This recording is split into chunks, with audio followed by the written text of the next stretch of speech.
Welcome back to Boston has entered the chat. George Balekji, Kasey Hudson. Now we got our guy Ante Campbell joining us in the studio. You know him from Hold My Banner. We're going to get into plenty of Celtics Summer League talk now. Tay, good morning, my man. Thanks for hopping in the studio, bro. Hey, man, thanks. I'm just happy to be here. You guys are talking Sox, and they got me excited. So I'm excited to talk some Celtics with y'all. We'll get into it. So we see the Summer League going down. Let's talk about the big performance we saw from Hugo Gonzalez. 10 points, 7 rebounds, 3 assists. Their shooting is leaving a lot to be desired, but we knew about that. Right after he was drafted, we were on Banner. We said, look, all-around hooper, really good. Yeah. Technique, fundamentals, needs to work on the shot. Defense was there, too. Yeah. What have you seen from Hugo Gonzalez in his few Summer League games? You know, George, I was thinking about this as I was watching that game last night, and it looked really good. People were excited in the first 2 games when the shot was falling. And then last night, it really brought out a lot of the inefficiencies in this game, and they showed and they shined just because he wasn't making shots to mask it. And I was watching games 1 and 2, and I was like, this kid is good. But he gets a little overzealous sometimes, you know what I mean, on the offensive end and on the defensive end. And both of those shine in that game last night. The 6 turnovers that he had in that game because he doesn't know how to come off of pick and rolls without just going hard. Guys understand that. Guys like Kara Lewis, who was a lottery pick in the draft years before, just jumped that hand and took it off for a steal and did that over and over again throughout the night. He has a lot of things to work on from that end, but the defense is the part where I'm a little nervous because he does a lot of things that I would harp on. I remember talking to you on Hold My Banner about how Drew would get overzealous with his defense and get out of place, how JB would do the same thing, be too aggressive in passing lanes, and it would hurt his team because they didn't have the shot blocking to help him out on the back end. Now Hugo Gonzalez with his 2025, 2026 Celtics team, we don't know who the center is going to be. Yeah. We know there's probably not going to be great rim protection. And he doesn't have the defensive background that a Drew Holiday or Jaylen Brown have, or the frame or the athleticism. Right, so. Exactly. Or the IQ at this point up into his career. I think that's a big point with So he's going out there and he's jumping in passing lanes, and he had a, what was it, minus 18 in that game, and sometimes plus minus is kind of a fickle stat. It doesn't really matter, but it showed why he wasn't playing well last night. Plus minus isn't that big of a deal, but Hugo Gonzalez didn't have a good game defensively or offensively last night for the Celtics. He's young. There's going to be acclimation going from EuroLeague to NBA. Yeah. And he's certainly showing that in the offensive and defensive. 100%. He's going to get better, and I'm not worried about it. It's 3 Summer League games. Right, and I like him taking swings and taking chances. Yeah. But he gets himself out of position too much playing hard. You can watch other guys throughout the Summer League like Carter Bryant, who also isn't the full offensive package for the Spurs just yet, but he understands how to play defense, when he gets beat, how to recover. Hugo hasn't figured out how to recover just yet. Yeah, smart. You kind of mentioned the fact of like exposure more so in this previous game, but if you look at it and him having better 2 starting games of Summer League and then kind of falling apart a little bit here, he took accountability. He said that his game sucked basically. But you also kind of look at these young players in the translation from Euro to here, and some of these guys, when you mentioned that he's being overzealous, they tend to pop the clutch a little bit because they're trying to do too much. You're trying to make a case to say, I can be a part of this team sooner rather than later. How does his performance over the course of the 3 kind of change the timeline of his potential for you? Yeah, I mean, it's one of those things when he got drafted, Brad said, hey, we know this is a project. We know this is a project, and we know that it's going to take time. And I think Jordan Walsh getting ejected, you know what I mean, after 10 minutes of play really kind of showed Hugo's flaws, you know what I mean? He didn't have other guys there to mask it. He probably wouldn't have played as much if Jordan Walsh was there. And, you know, when he's going on to a Celtics team, he's not going to play very many minutes, probably 10, 15 minutes a game. He's probably going to be asked, maybe 20 max, you know what I mean? He's going to be asked to play for this Celtics team, which is going to be perfect because he's going to be playing with JB, he's going to be playing with Derek White, he's going to be playing with Jordan Walsh. He's on the floor with those guys. Baylor Shyman, Sam Hauser, you know what I mean? Niang, if he's still around. And he's good with support technically, or at least that's what we saw in the first 2. And when you have an opportunity to come in and just bring energy, I mean, Boston Celtics fans are going to be roaring for him when he does get that lane steal and get a dunk. Yeah. When he does make that corner 3. He had great outlet passes in Game 3, too. 100%. And I think a lot of this game came down to him trying to get out of who he is. Once he has to be back into a role player instead of being a guy, he's going to be great again, and Boston Celtics fans are going to fall. He's a role player with Real Madrid. Yeah. That's the thing, too. So it is a ball in his hands more, and then getting asked to do more on both ends of the floor. Yeah, he's just not ready for that yet. Talk about a guy, we go to last year's first overall pick, Baylor Shyman. Yeah. Defense and assists were there. Yeah. Shooting isn't it. I think it looks like he's like tweaked his shot a little bit. Maybe it's experiment right now in the Summer League.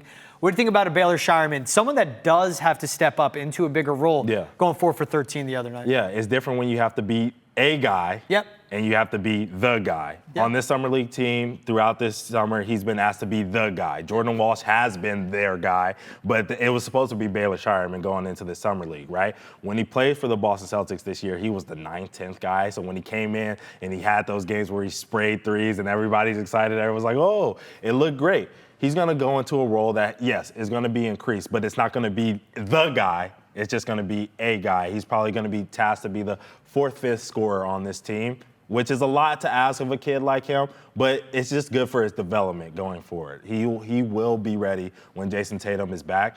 That's all this year is for Brad, and at least for me. Make sure that guys are ready to win a championship when Jason Tatum comes back, and that's what they're doing. It's a 2-year timeline, and I know what Joe Mazzulla pays attention to. Certainly the missed threes, but he sees the 5 steals. Yeah. And that's what gets you on the floor with the Celtics. Yeah. And then when taking Joe the charges, too, yeah. Exactly. And then the 9 assists, too.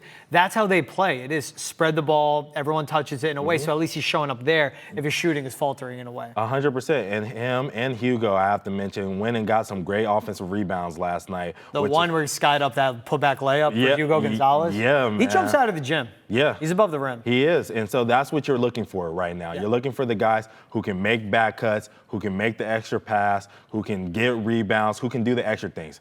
In those two facets, Baylor Shyman and Hugo Gonzalez did that at a high level for the Boston Celtics through 3 games, and they played defense. That's all you can ask for. Get better in those areas, and we'll take care of the rest. Yeah. All right, well, something I don't think fans were on the lookout for was a sneaky ad, Charles Bassey coming into the mix for the Summer League. NBA experience, but how does this kind of maneuver things around for the Celtics? You know, games 1 and 2, everyone talks about the double-double, and, that was big. Big time, 100%. That's what you want to see because this guy could be, he could be a starter for the Boston Celtics. If anybody is a center on their roster, they could be the starter. But nothing against the people or Bassey, but that is Wait, it. that's a great way That's to a put case that. for this team. And everyone's going to talk about Khloe Wear and the game that he had against the Boston Celtics last night, and he did have a good one. But when I'm looking at it, a lot of team defense things were the reasons that he got off. And then Kenny Lofton just doesn't have the size to mess around with the Khloe Wear.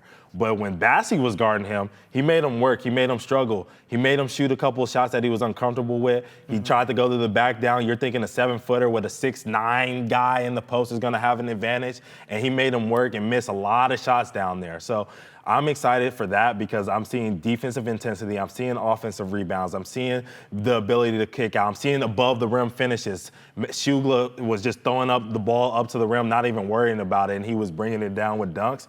This guy, probably not a starter. I'm being realistic. If you can serve that rim run, but you know what I'm saying? If he can come in and play 10, 15 minutes for the Celtics next year, that's a huge ad. I mean, he was playing 10 minutes a game with the Spurs. Greg Popovich coached team in the Spurs. It Right. wasn't a full workload over the course of a season. Yeah. We never saw him play more than 40 games. Yeah. But 10 minutes a game for Greg Popovich, that's significant. Yeah, and then he played for the 76ers before that, being out there with Embiid. I know people aren't fans of Embiid here in Boston, but, I mean, that's a dude that's a depoy, kind of level dude when he is out there when he's playing. So for him to learn from a guy like Embiid, learn from a guy like Embiid who's not super vertical like how Charles Bassey is, he can learn a lot from that system, and he's learned a lot from, Spurs and from that 76er system as well. When we're looking at this season, let me give you December. Yeah. Let's go January. Give me January. Okay. Hugo Gonzalez, is he a Boston Celtic or a Maine Celtic?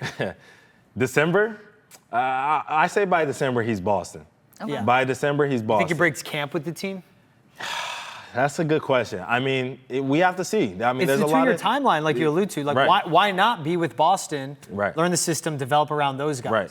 I agree. So it's the season, I too. think for him, it's all about developing those role player tendencies. Okay. In the G League, we're going to see a lot of what he's doing in Summer League, taking shots off the dribble from the three-point line, being in ball handling, pick and roll situations. He's not doing any of that when it comes down to when Jason Tatum's back or next year when he's up with the team in Boston. That's never going to happen. So I think the important parts for him are to develop good habits as a role player, catch and shoot, being able to read defenders, see if guys aren't looking at you, back cut, go get offensive rebounds, improve on those skills.